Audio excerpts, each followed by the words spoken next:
Hey Taurus, welcome to Sweet Tea Astrology and Tarot. My name is Erica. Welcome to the channel. I'm so glad that you found me.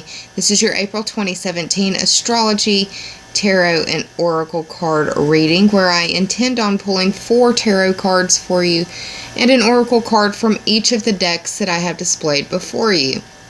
So, Taurus, why don't you run and go grab a piece of paper or a calendar and a pen or something to write with, because you may want to take a couple of notes for this. Sorry about that. Okay, so Taurus, why don't you sit a spell so we can talk about your stars? The main thing that I want you to understand is that there's going to be a very sticky period for communication where it will be either tough conversations, where there may be miscommunication, and it could be involving or surrounding the themes of love and money and relationships and the things that you value. This period of time is going to be April the 9th through the 15th. During this period of time, we're also going to be having a full moon in Libra, the sign that rules over relationships and partnerships. And Jupiter's there, so I can see it being a situation that feels like it is blowing up out of nowhere or really very emotional very quickly, like emotions rising very quickly, but we'll get to that. So on the 2nd or 3rd of the month, depending on where you live on the planet, we've got Venus in her retrograde motion, the planet of love, beauty, harmony, money, and resources, tiptoeing into Pisces. This is your 11th house, Taurus. This is the house of the internet and the memberships, teams, and associations that you belong to. It's also the house of your future wishes, goals, and dreams. So Venus going into this area could be highlighting issues that are valued or needing to be looked at in value, maybe issues of self-worth. Now, on the 6th or the 7th, depending on where you live on the planet, we've got Saturn going in his retrograde motion in the sign of Sagittarius. This is your 8th house. The 8th house is the house of pretty big life cycles. It's life, death, and rebirth or birth. It is also the house of your instincts, primal, basic, or human instincts. It is the house of sexuality and other people's money. It is the house of transformation, regeneration, and metamorphosis.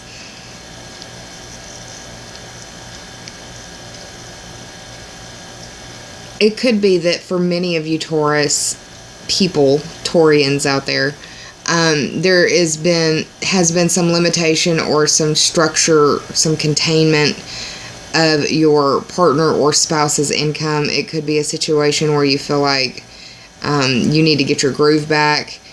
It could be a situation where you are going through loss of individuals close to you through death or through other means. It's a very intimate house, and Saturn being there is making you appreciate time and the cycles of time. On the 9th or 10th of the month, depending on where you live on the planet, we've got Mercury going retrograde in your sign, Taurus.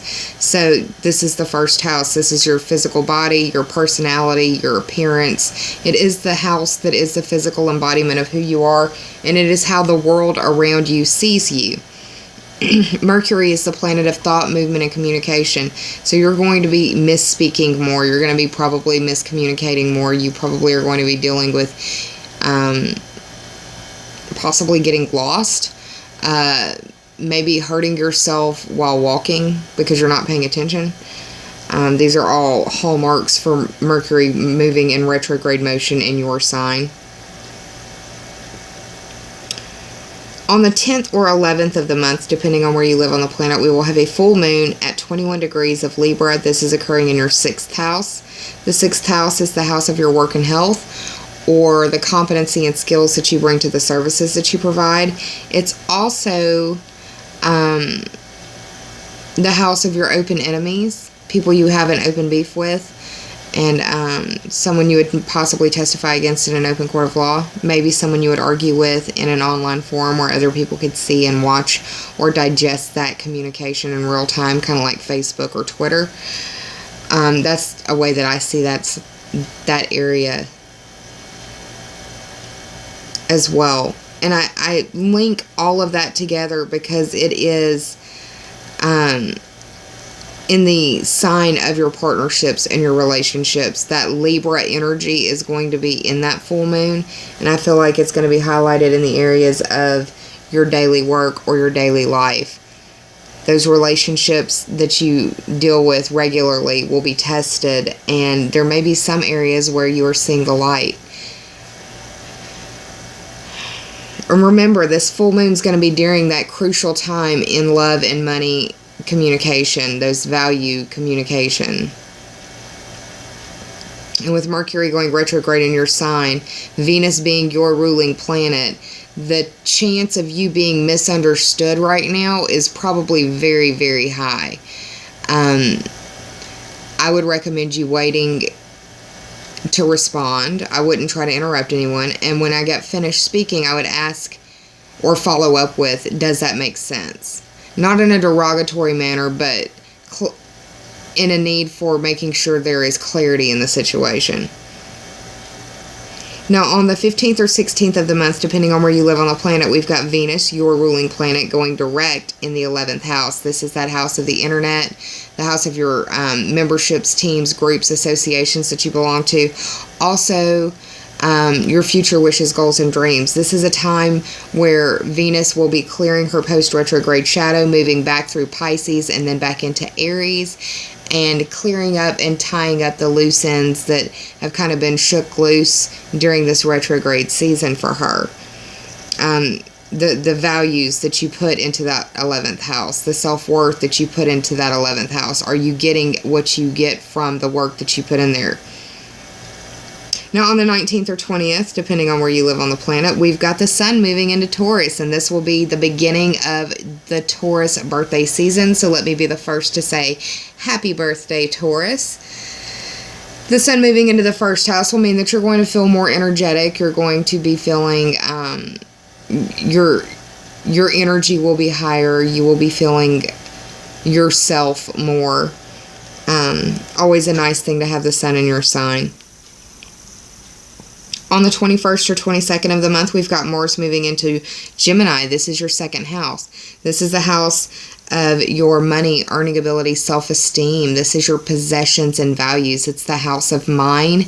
Anything you would point to, classify, identify as, put a sticker with your name on it, or introduce someone to someone that is close to you as this is my, fill in the X, Y, or Z. Then that would fall under the second house umbrella in my book.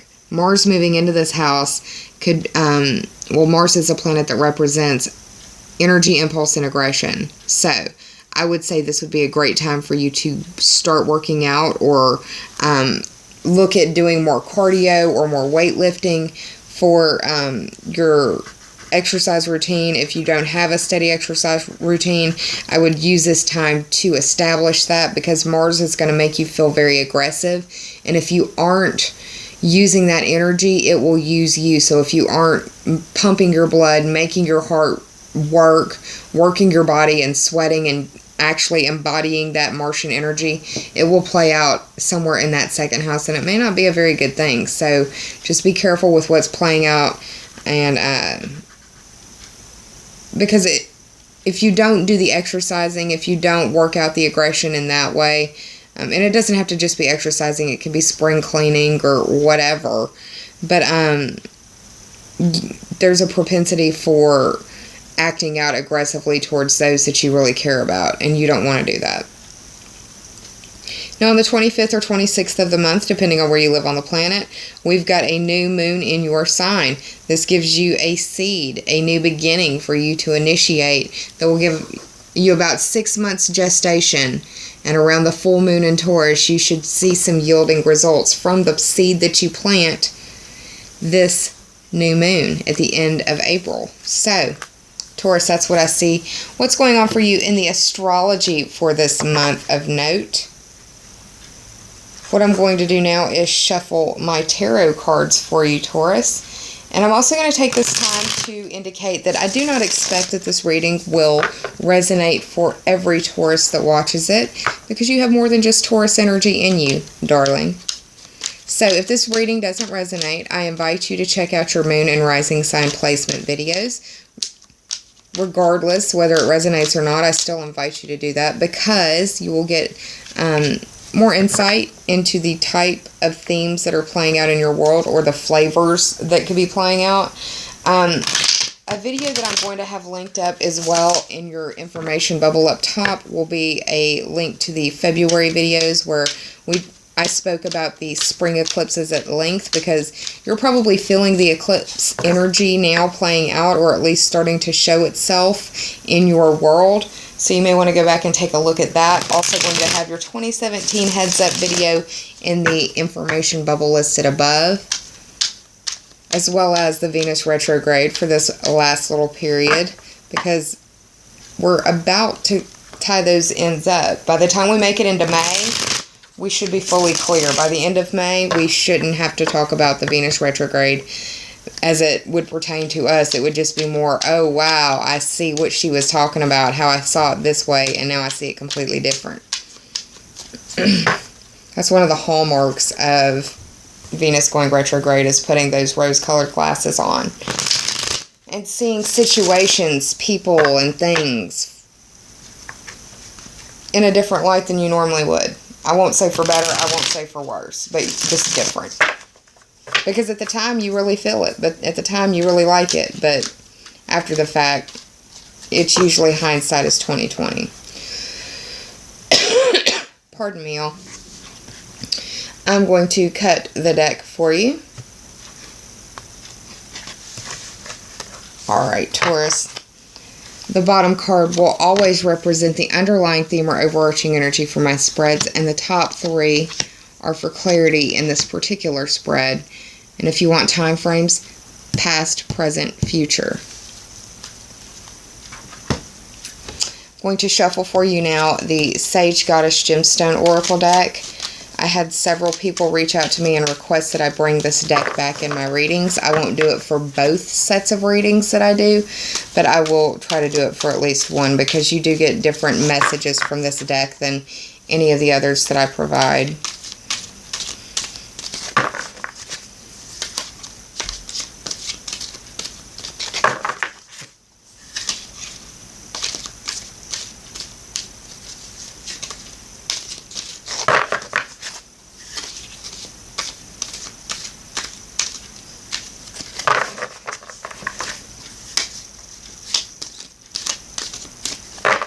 Alright, y'all, I'm going to cut the deck.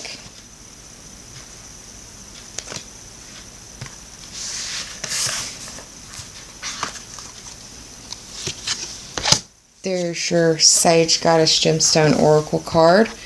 Now I'm going to shuffle the Sacred Rebels Oracle deck. This Oracle deck is by Elena Fairchild. The artwork is by Autumn Sky Morrison.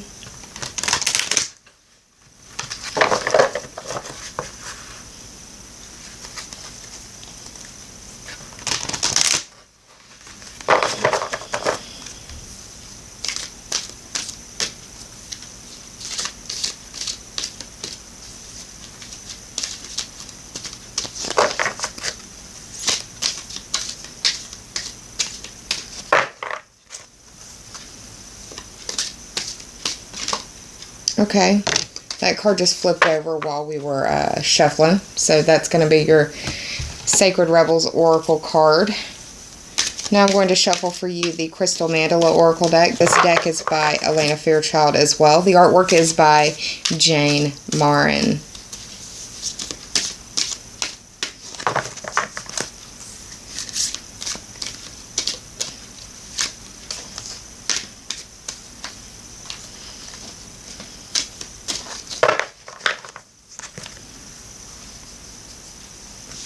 You may feel like you're doing a lot of juggling.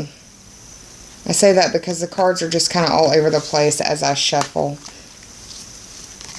I cut the deck, and there is your Crystal Mandala Oracle card.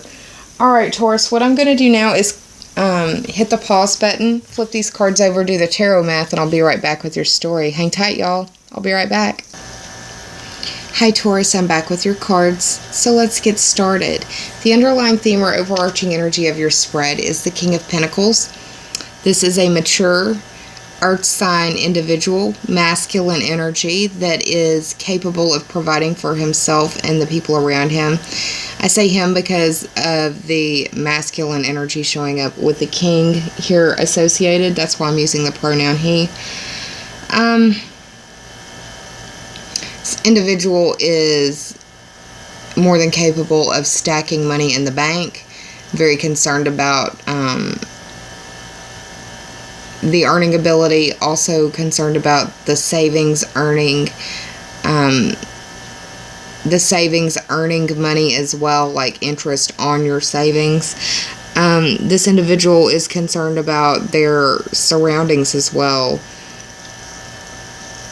They are of the, if this is an actual individual, this could be you Taurus, a Virgo, or a Capricorn. Because this is the Taurus reading, I would say more often than not, this is involving you, or at least the idea that your focus, your ideas are going towards your money, or money in general. If it's not your money, it may be your spouse or your partner's money because of that Saturn retrograde in the 8th house. I see this guy as a provider. I definitely see him as the father, or the, pardon me, like the provider portion of the fatherly energy, if you will. Now, the first card in the top 3 for clarity is the Nine of Wands. This card, interestingly enough, fell in the very same position for Cancer. So you may be dealing with some of you Taurus people, Taurian bull people. I love you dearly. I have a Taurus moon, and my oldest son is a 0-degree Taurus sun. So, I know y'all are the energy well, let me put it like that. But this card fell in the exact same position for Cancer. So you may want to watch that video. I don't know if that has any meaning to any of you Taurians out there. If it does, let me know down in the comments below if the Cancer video spoke to you in any way. This card is the Nine of Wands. The 9 represents that 9th house on the astrological wheel. That house is ruled by Sagittarius. That is the house that I like to think of as your worldview expanded through study or travel. It is higher education, the study of foreign languages, religion, astrology, philosophy, legal system matters, political system matters. It is adventures and questing, long distance trips. It is also foreign people, foreign places, and foreign things. You've got Pluto transiting through the 9th house, Taurus. And whenever Pluto goes through any house, I think of the kind of change that goes on because it's deep and it is deeply renewing, but it's also deeply transformational. It's like coastal erosion. It's happening all the time, but you don't see it, notice it, recognize it, acknowledge it, unless you have a meta perspective or a before and after picture. With Pluto transiting through the 9th house, your beliefs could be changing. The way that you study could be changing. The way that you see the world could be changing. And it could be for different reasons. But I see this card as gathering yourself, checking to see how much distance is put between you and an obstacle or someone you are running from that might be chasing you. You are willing to defend yourself, and I'm saying you because I see this as you as the character in this story. Willing to defend yourself.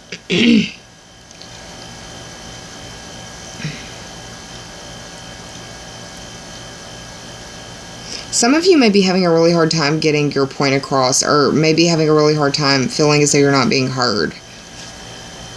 I feel like this individual is assessing, possibly going through counseling or dealing with looking at or assessing past hurts, past regrets, those sorts of things. I feel like this card is very much about being on guard. This is a fight, flight, or freeze card. The second card in the top 3 for clarity, which represents the possible present, is the Seven of Swords. And I don't like this card very much, I'll be honest with you. because it represents shadiness and being disingenuous, not being in one's integrity, possible theft or lying, misrepresentation, distraction, thievery, just all things not very good. And I don't like it because, well, that's what the card represents, is this individual is getting away with all of the town's goods while they are distracted here at the circus or whatever's in these tents back here. This individual is tiptoeing towards the past, but looking back over their shoulder, like almost like they're stealing from the future or taking something from the future and trying to hide it in the past, or taking something from the present and trying to hide it to where it won't be brought up. I feel like Venus retrograde is going to be highlighting this issue, and I say that because of the red hat that this character is wearing. Red is for the fire signs. Aries rules the head. Aries is a fire sign. I feel like this is indicative of some of that Venus retrograde playing out. If it's not playing out in the 7th house, it's this issue of looking at the betrayal or the deception going on. The swords are air sign energy, and the air signs are Gemini, Libra, and Aquarius. It could be involving a Libra, and I say that because this is the 7 up here, the 7 of swords. 7 rules the 7th house on the astrological wheel, and that is the house of Libra. That's the house of your partnerships and your relationships, and how you identify who you are as an individual through those relationships and those interactions with those people. It's also the house of your counseling and open enemies. It could be that you're dealing with someone who may be a Libra in your life that is an open enemy, that is openly taking or deceiving you in one way or another, almost daring you to catch them. This individual, this character in the past, doesn't see this person coming, and they don't see this. It's like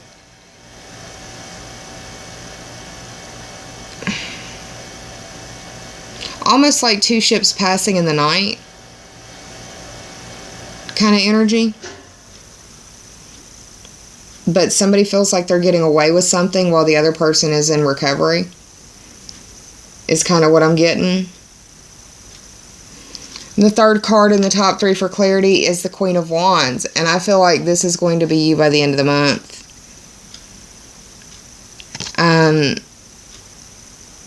Now, if you're being shady in a relationship, this is, at one time this queen was seen as a promiscuous queen. I don't call her a promiscuous queen. I call her eager. The reason she was called promiscuous, though, is because she's the only queen in the deck that when she's sitting, she has her knees apart. And I just don't think it's very fair to call her promiscuous. I would prefer to call her eager to stand, eager to fight, eager to do any other F words you would want to put in there. But she's looking towards the future. Also, look at her posture, though. She's not seeing this guy taking whatever it is. And I say guy because it looks like a masculine character here. But this Queen of Wands isn't seeing what is going on here in the 7 of Swords. She's looking towards the future. The 7 of Swords is looking towards the Queen of Wands to see if he's being caught or not.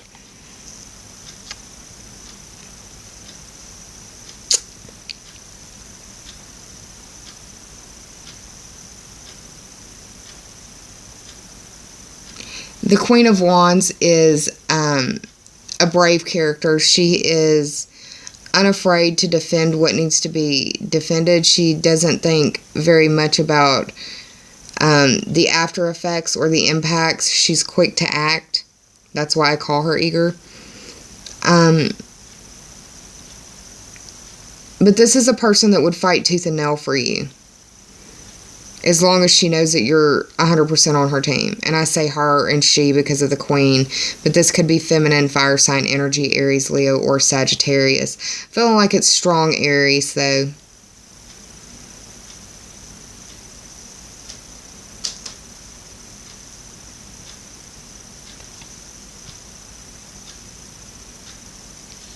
I don't know.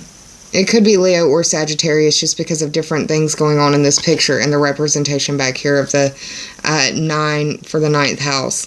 But the Queen of Wands is someone who's courageous and isn't afraid to stand up and isn't afraid to say what the hell's going on here. And it may be that you need to employ that attitude. It may be that you need to ask what the hell's going on here. I did the tarot math for this spread, and it ended up being 16. 1 plus 6 is 7, and that is that 7th house that's ruled by Libra. In the 7th house, or Libra, is hosting the full moon and Jupiter. For you, this is the 6th house.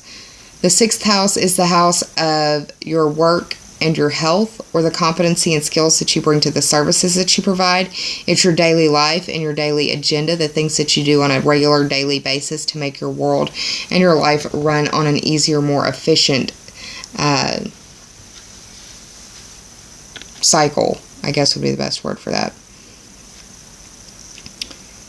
Now, you're going to be having a crucial period of time for communication in areas of love, money, and your values. That's going to be highlighting the 8th house, the 1st house, and the 6th house. This really could be like, for some of you Taurians out there, it could be a real situation of like boundaries being blurred between work and love. Or having a friend or team member, associate that you know having serious health issues. Serious health issues is another. And it could just be coming out to the light when the full moon is around, and that would be on the 10th or the 11th. So, let's move on to your oracle cards, y'all. I pulled for you from the Sage Goddess Gemstone Oracle deck the Moss Agate card. This deals with stability, persistence, and grounding. It can help heal and amplify the heart and root chakra vibrations. It reads, Moss Agate is the stone of nature's peace and abundance. It reminds you that there is always a silver lining to each cloud. This card has fallen as a reminder to be resilient in the pursuit of your higher purpose and to embrace the grounding, calm, and stable energy of Mother Earth along the way. So meditate with Moss Agate to balance your mood swings, instill patience, and to build a better determination to handle life's challenges. It's difficult to read at an angle. Now, the Sacred Rebel Oracle card that I pulled for you is going to highlight that grounding energy again. This is the 39th, pardon me, the 39th card. Let me grab a drink of water, y'all. Sorry.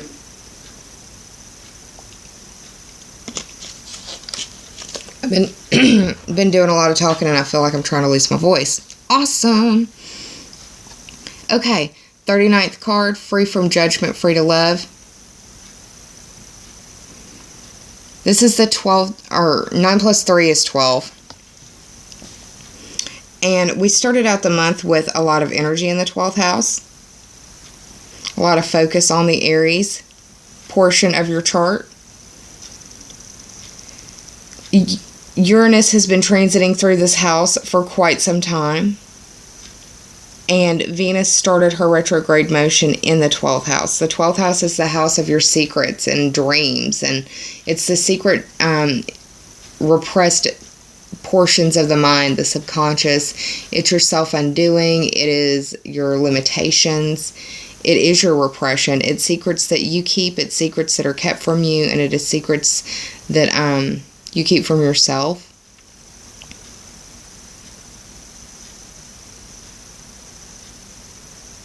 This card indicates that you are learning about mothering and being mothered. And this could be through the act of you actually giving birth. For some of you, that may be the case. For some of you, it may be that you are conceiving. And, you know, that may be the case as well. That I don't see that in your Taurus energy, but that doesn't mean that you're not picking that up in some other area of your chart. This can also be that you are acknowledging and recognizing that you may have a need to access those subconscious memories of when you were a child and looking at it through the lens of an adult, how you were reared as a child and how your memories from childhood may not reflect the reality of the situation. That you may have had a lack of mothering and you may not have realized it till just recently. This learning about mothering can come from those realizations, but it can also come through children. This can be your children or through other people's children or just interacting with children. This is also a confirmation card that you are among Mother Earth's most special clan of nurturing spirits to help honor all life on this planet, but especially young life. You're being asked to open up for nurturing that will be finding its way to you. It's also an indicator that the way that you love or the way that you want to be loved may be going through an evolution. You may be changing. And that's okay. We all evolve. We all grow and we all change. And the way that you are loved at 5 years old is not the way that you want to be loved at 15 or 30 or 45.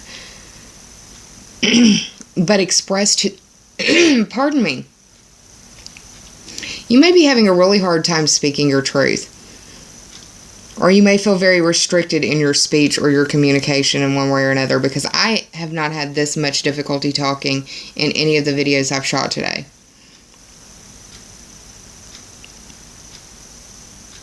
It's literally like I have a frog in my throat.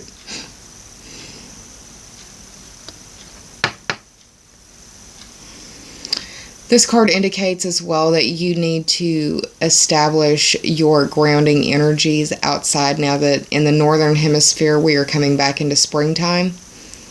So if the weather is appropriate and it is safe, get outside and enjoy some time in nature. And by enjoying time in nature, that means don't have your phone in your hand the entire time.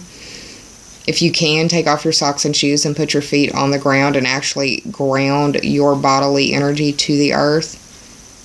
You're an earth sign, Taurus. That can be very healing for you.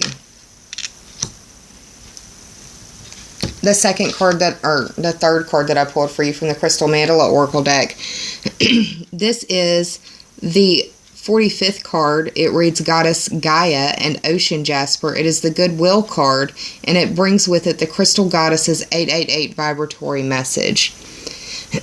That vibratory message is an indicator of strength, mastery, and power. Also accessing your leadership and authority. This card reminds you that you have the power and the wisdom to be a powerful source of love and light to those around you. Very much hearkening and reinforcing that special tribe of Mother Earth's energy. Gaia is Mother Earth. This card also indicates that you need to start acknowledging your experiences with the divine or with Source or with Creator, however you choose to see it, as real. Don't doubt it. 4 plus 5 is 9, and that speaks to the 9th house. You've had the 9 show up in the 9 of Wands, and that would be Sagittarius for me. But you've got Pluto transiting through that 9th house, and I spoke about the Pluto transit before. I'm just going to highlight it again briefly, where it is much like coastal erosion, happening all the time, but not noticed until very much acknowledged later in time. The Goddess Gaia card and the Ocean Jasper gemstone crystal is asking that you recognize your value. Recognize your self-worth. Because recognizing your value allows you to see the values in others around you.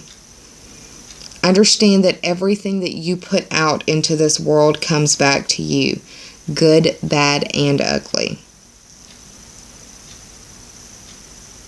Embrace the embody the energy of an encourager. And an encourager is basically an earth angel that brings about goodwill. They believe in win-win situations. They know that we as a society, as a community, as a global civilization, we must evolve together. This inherent knowing removes fear and our need for competition, which allows you to become an encourager yourself. We should want to celebrate others' successes and not be threatened by them. Acknowledge that the universe will meet you where you are, exactly where you're at.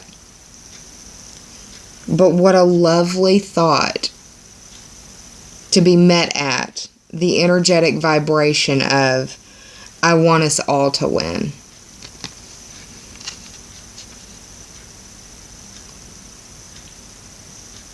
I love this card. It is beautiful. The background looks like it's the earth, and then we've got 2 crescent moons on the side. It's gorgeous. So Taurus, that's what I see going on for you between the astrology, the tarot, and my oracle cards. Looks like you really need to ground your energy. And I would say watch your back. Looks like there's somebody who's trying to deceive you in some way. But recognize your value. Don't allow somebody to take advantage of you, because that could be the case as well. Get outside.